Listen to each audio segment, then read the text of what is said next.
नमस्कार, मैं हूं निरंजन कुमार। DWN न्यूज में आप सभी का स्वागत है।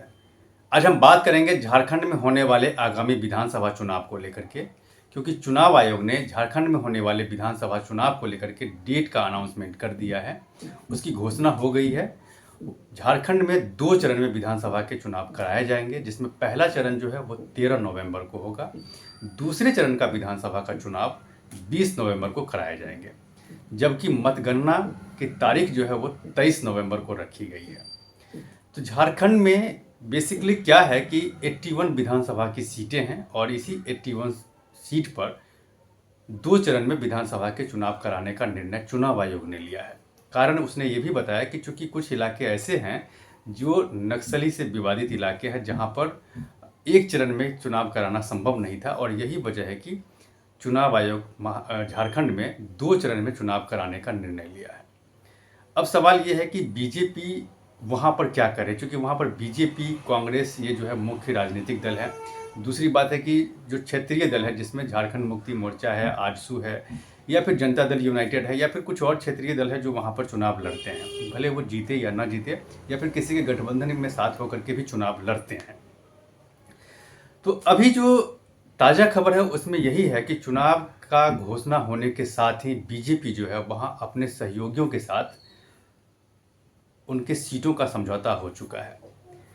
झारखंड में बीजेपी अपने सहयोगी के साथ चुनाव लड़ रही है, जिसमें उनके साथ जो है आजसू है, जनता दल यूनाइटेड है, और चिराग पासवान की जो पार्टी है LJP-R वो है। तो ये 3 पार्टी के साथ बीजेपी झारखंड में विधानसभा का चुनाव लड़ रही है, और 81 सीट जो है विधानसभा का, इस पर सीटों का जो समझौता है इस गठबंधन में लगभग हो गया है और इसकी घोषणा भी कर दी गई है।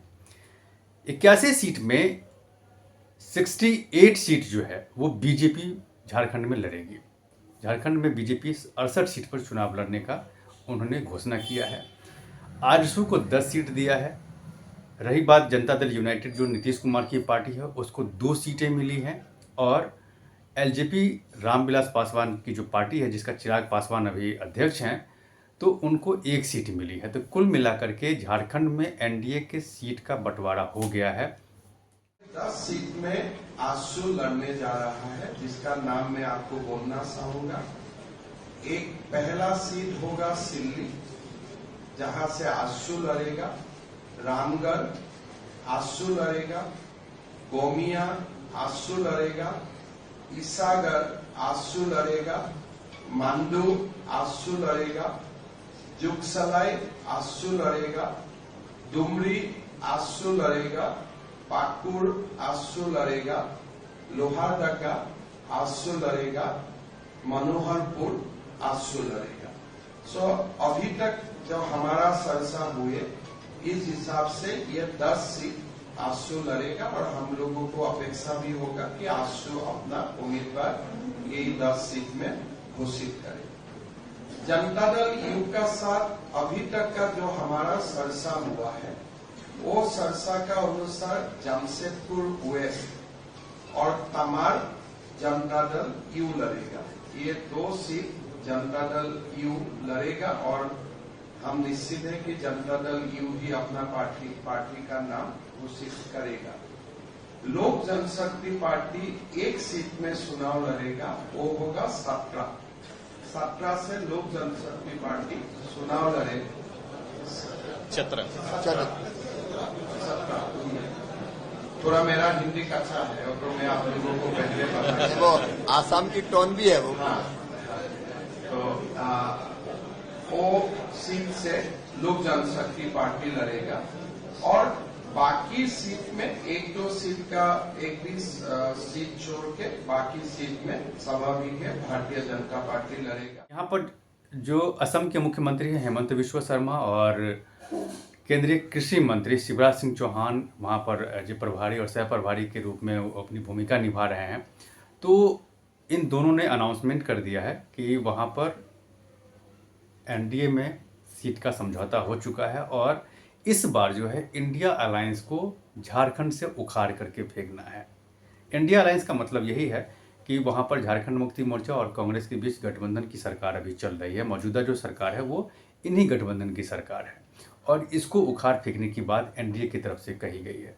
दूसरी जो एक और बात है इम्पॉर्टेंट, वो ये है कि एनडीए में खास करके ये कहा गया है कि नरेंद्र मोदी के चेहरे पर ही चुनाव लड़ा जाएगा और विकास की राजनीति की बात कही जाएगी और इसी मुद्दे को लेकर के जनता के बीच जाने की बात कही गई है।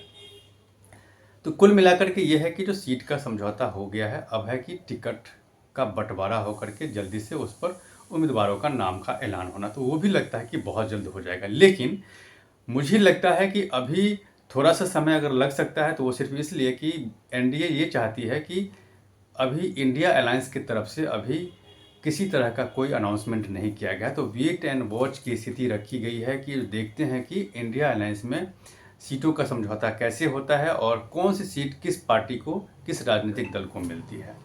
तो इसी को लेकर के बीजेपी अभी रुकी हुई है, लेकिन जैसे ही इंडिया अलायंस में सीटों का समझौता होता है वैसे ही बीजेपी अपने उम्मीदवारों के नाम का ऐलान कर देगी।